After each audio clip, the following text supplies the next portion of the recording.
Welcome to Sewing Out Loud, the official podcast of Zede Sewing Studio. Here are your hosts, Zede and Mallory. Sewing Out Loud.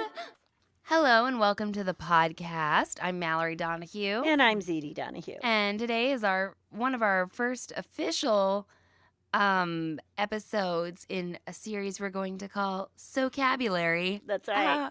So these are some kind of like drafting and pattern making terms, right? Right. That a few of them have come up. Not all of them are totally pattern making, but they've come up, and people don't seem to. People are using them in different senses, and we're trying to sort of narrow it down to what it really is. And I mean, there could be somebody out there who's using it a way different way, right? That maybe they think is correct, but these are the ways that we think are correct to use these terms. And so that's how we use them in our group. That's how we use them when we are teaching or sewing ourselves. So, and one reason this topic came up is Mallory and I did not seem to agree on all of them. Yeah, I screwed up. I'll talk about which one I didn't know about. Okay. What's the first one you want to talk about, Well, Mom? I don't know. Why don't we talk about the Croquis? Croquis. And how do you spell it so everybody knows? Croquis. Oh, my gosh, I have it spelled right. I love it. Yeah. So a croquis is a fashion drawing figure. Right. Okay? Just the figure. And you can find sketchbooks that are full of these blank figures. I think you can download Croquis on the internet the internet. Yeah. So it's an outline of your body, sort of. Well, a body. A body. Well, when I say the reason I like a croquis is if you can make it like the body you're sewing for, it can help you in your design. Right, detail. But you can't. It's kind of hard to find those. There are sketchbooks out there. There's a curvy sketchbook. There's the Gertie's sketchbook that we've tried out, and they try to make them your body type. No, the ones that you find on the internet are all going to be this really elongated. Right. They're going to look like the front of the drawings on the mass-produced patterns. Right, and they're long, lanky, model-y bodies. They're 10 heads high. Right. They're very exaggerated and slim, and that's kind of like classic fashion illustration. And then in these curvy sketchbooks or in that Gertie sketchbook, they try to have all these different lines blended so that if you're small on top and bigger on bottom, short legs, long torso, brief torso, long legs, whatever. Still kind of hard to use those templates and really make them like you. I'm working on something for the wardrobe planner where you can do a croquis of yourself, and it's going to be called Croquis Me. So basically, a croquis is, this shadow of a body or a line drawing of a body, and then what you do is you draw the garments onto it that you're trying to design. Exactly. Okay. So it's part of fashion illustration. That's the first term, and I say it croquis, not croquis. Oh, the accent. But you've had more French than me. I believe that the accent is on the croquis. second. Croquis is on the second. Okay. Croquis. Syllable. What is our next vocabulary term? The next term that I wanted to attack was sloper. Yeah, and this is the one that I was... Is this what you were confused about? Getting confused about this and... A muslin. But let's just define sloper first so that I don't confuse people with my confusion. Okay. So a sloper is a draft using someone's specific body measurements, mine or yours or someone you have taken, right? Yeah. And it's a draft of a pattern. So it could be the dress pattern. It could be a top pattern. It could be a pants pattern. But it is a sloper, and it's not bent. It's not meant to be sewn from, okay? Because that sloper has no seam allowances. And it may not even have, it should have the darts put in it. You should have started putting the darts in it and giving it shape. Yes. But It has no seam allowances. It has no, you know, Design elements. design elements. Yeah. It's the, if it's a dress, it's just, and it's just this plain dress. There's not a placket for a front placket. This whatever. is where I think, okay, the Right. sloper, the actual thing that you would pick up in your hand and call Mhm. a sloper, it's made of paper or cardboard. Yes, Okay? it's made of maybe is- pattern paper. Yes. So this is where, your sloper is not fabric. It's not an actual garment. It's a draft. Yes, it's like blueprints Yes, that you can use then. So if you have your dress sloper, correct.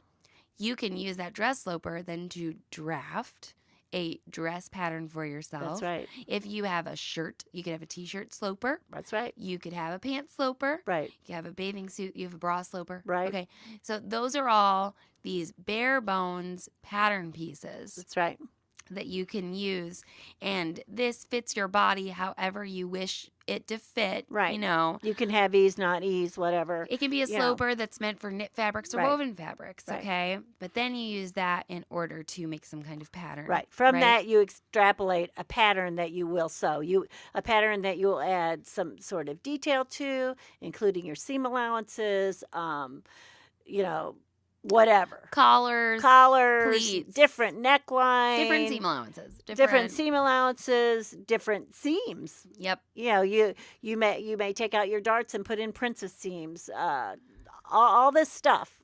Okay. And actually, I follow somebody on Instagram, and she runs a little blog. It's her Instagram handle is Over on King's Drive, and she's in London. And she just posted a picture. She goes, "My sloper has been transferred to cardboard, and I'm ready to draft in the new year." There you go. And I think I'm gonna message her and say, "Can I use your picture? Because it's really nice. It's a good It's like picture. it shows a bodice Right. with the darts and everything, Right. and it's just so beautiful." And she actually I believe she's taken some lessons from Lisa Comfort from Sew Over at London, who's really a neat lady, and that's what happens when you live in London. You get to take lessons from cool people like that.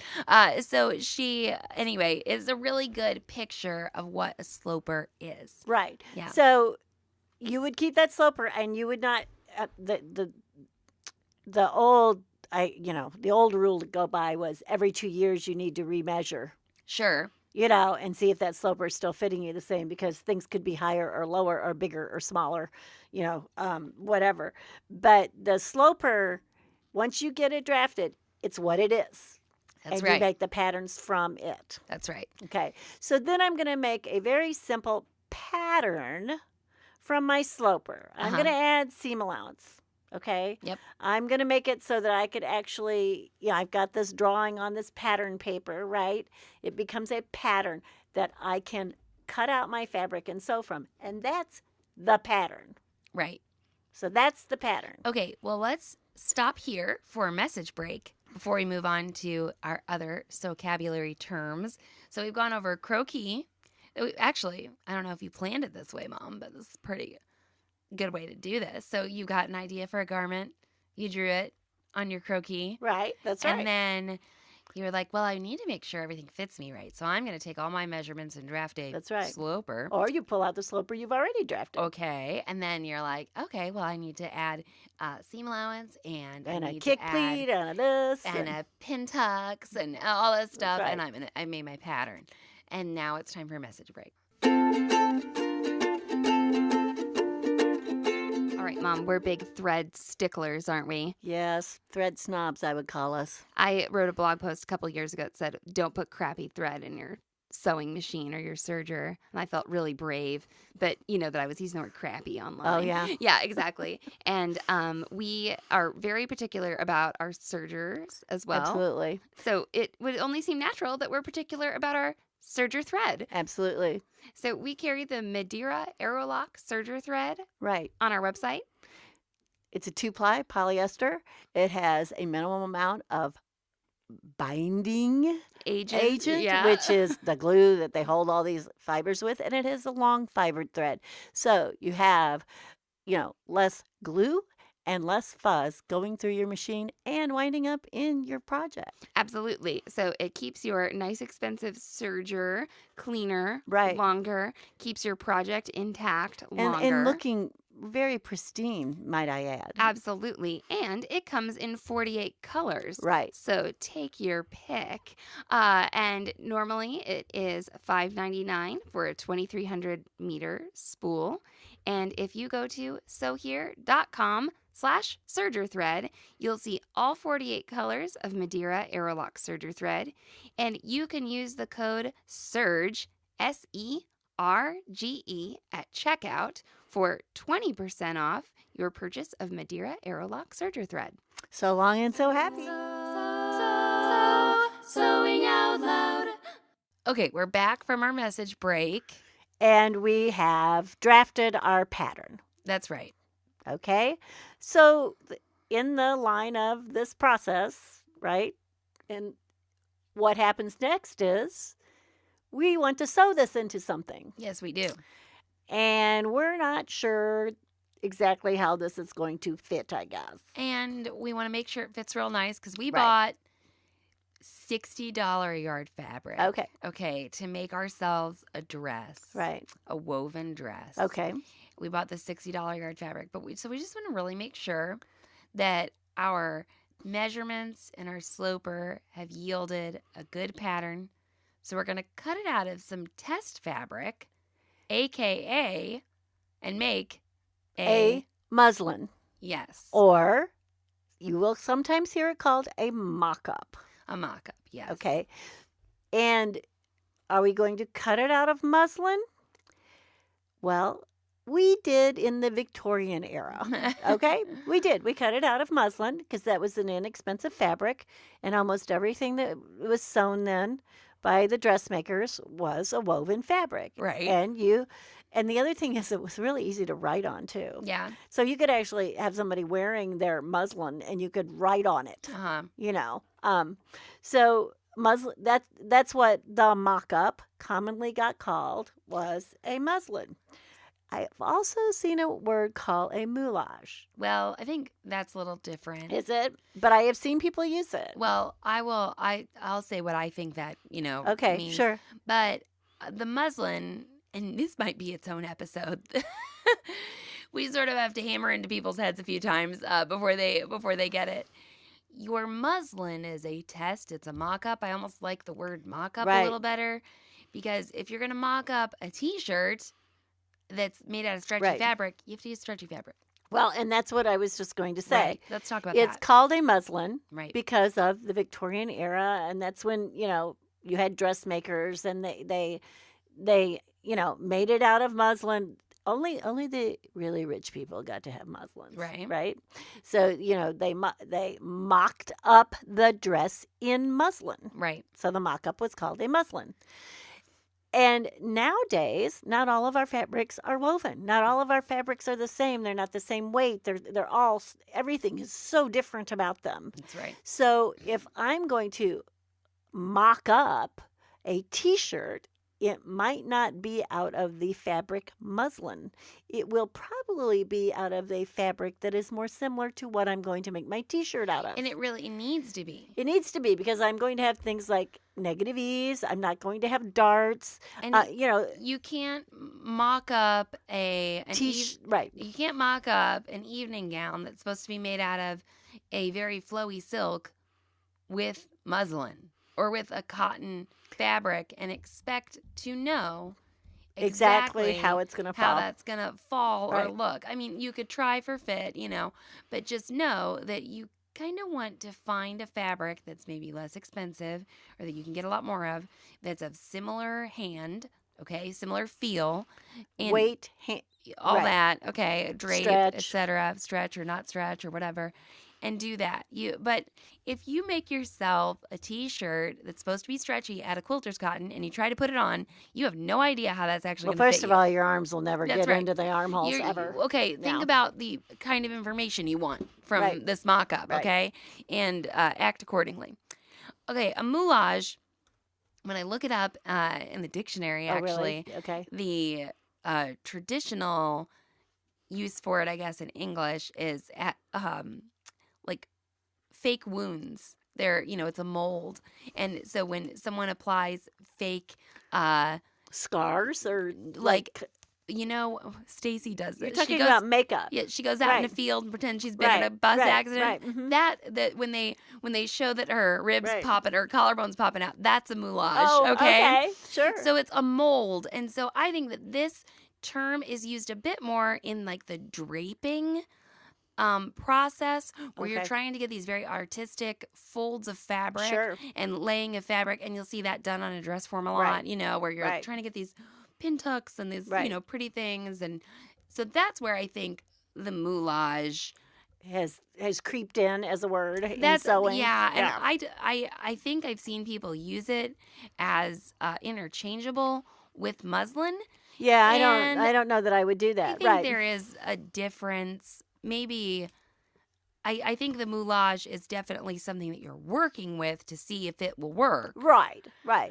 And maybe you're working with, a white satin or something like that, or you're working with a chiffon and pleating it, and then you're like, okay, well, now I know how many yards I'm going to need to do this, and then I'll make my final. So it is, in a way, a test. It is another. So it's more like a test. It's a type of mock-up or a type of test, but I don't know if I went to my sloper, traced out on paper or cardboard, drafted a pattern from it, cut it out of a muslin fabric, and put it on my body, I wouldn't call that like a moulage. Okay. Personally. So it's more like the end product. Yeah. It's more of a and on I the way it's a little more the process, more detailed, bit more design oriented versus fit oriented. Yeah.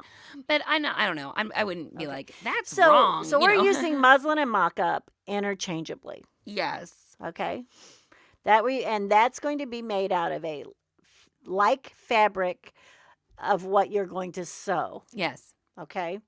And so, muslin may find its way. I don't know. But, in dressmaking, that's what we've always called it. And it's not confusing to me. It's not confusing until you try to type it on your phone. And then it comes out Muslim. And it's like everyone says, sew a Muslim, Well, and the thing is people are no longer always making their muslins out of muslin. So I guess you could say mock-up instead, but muslin is a very old word in the... Traditionally, that is what it's called. In the process of making things for yourself. Right. So what's our next term? Actually, pattern. Pattern, okay. And we've almost, talked about that because the pattern is exactly, what you're going to lay on your fabric and what you're going to cut and what you're going to sew together to get your end product. Yeah. So all of the seam allowances are there. The allowances for, darting or shaping have been put into it. If it's shortened or lengthened, if it's a short sleeve, a long sleeve, no sleeve, all those things have been decided by the time you get to your pattern. And your pattern is something you've drafted from a sloper, or it's something you've purchased. Could be a purchase pattern, yes. Now, I will say, I do know of some patterns that don't have seam allowance included. Right, and so just a lot of FYI, a lot of those are not domestic to the United States. That's right. They seem to be European. European. Berta for a long time did not have seam allowances on their packaged patterns. Yeah, they published. They had a publication where in Europe it was published with the patterns in the magazine, and that was their Americanization, was putting them in an envelope. Right. And so you would have to trace the pattern, et cetera. And tracing your pattern, I just published a blog post about this. We've already talked about it on a podcast. Apparently, we interrupted Sewing Steve's process. He was just going to cut out his shirt pattern that he was about to make. And then he goes, oh, no, I need tracing paper. So tracing your pattern that you have in that envelope, the thing in the envelope might not be what you end up actually putting on the fabric. You might trace it out first. That's also a pattern, that you traced out, And one reason you might do that, especially tracing that pattern, is if it's a multi-size pattern and you know that your hips are a 14, and your bust is a 16, you are going to try and blend lines. Or if you want to use those length and shorten lines, I always think it's nice to just trace the whole thing out. That's right. And then either cut it and expand or fold it up and reblend. That's right. I mean, I don't know if that's the way do it, but I generally trace things. Yeah, Of course, yeah. a lot of times I don't use a pattern at all. Yeah. But sometimes I just cut and sew. Yeah, yeah. So I think everybody probably knows what a pattern is. Right.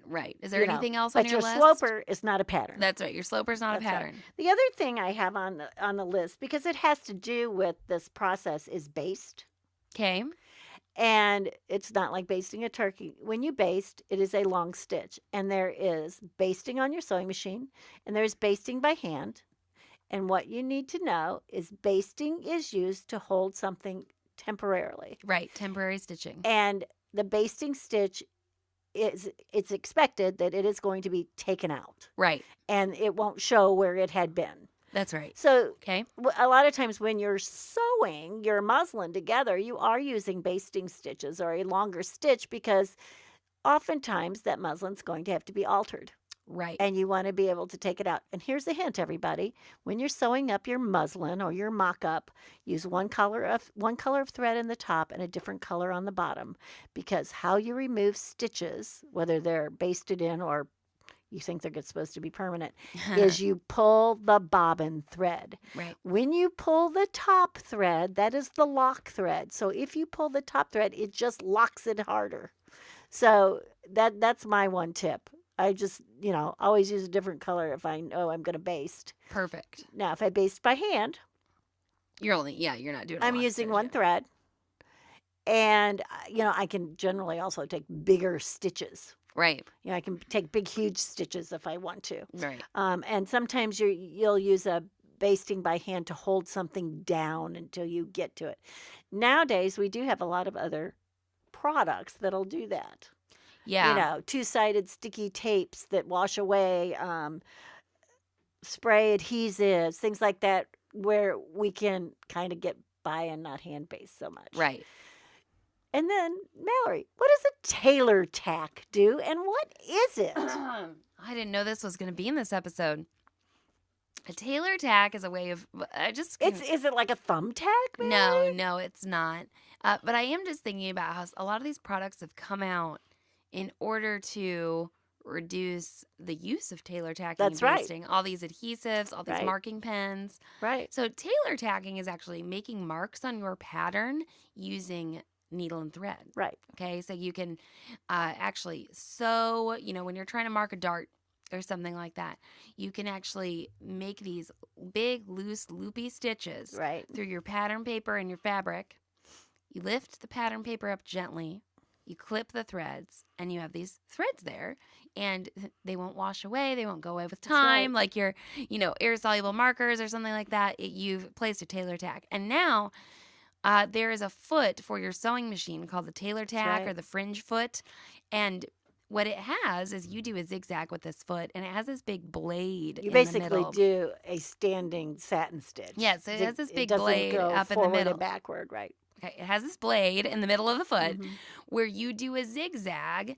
Your needle goes up and over from side to side, and it has this blade in the middle, and it keeps the threads really nice and long. Right. So it almost looks like fringe as it's going through your machine, and you are sewing over your pattern and your fabric at the same time, and you've made those Tailor tacks. Or you can, use that foot for decorative purposes. Right. So Tailor tacks, I've never wanted to do them in my life. Until recently, when I'm like, just be nice to have like a really permanent, not a permanent, like a really. Well, if you use a marking pencil, it can go away. Even when they, there's usually two kinds. There's like the air soluble and the water soluble. Well, guess what's in the air? There's water in the air. So if you leave it too long, it will go away too. So just keep that in mind. We should probably do a video on Tailor tacking. That'd be a good idea.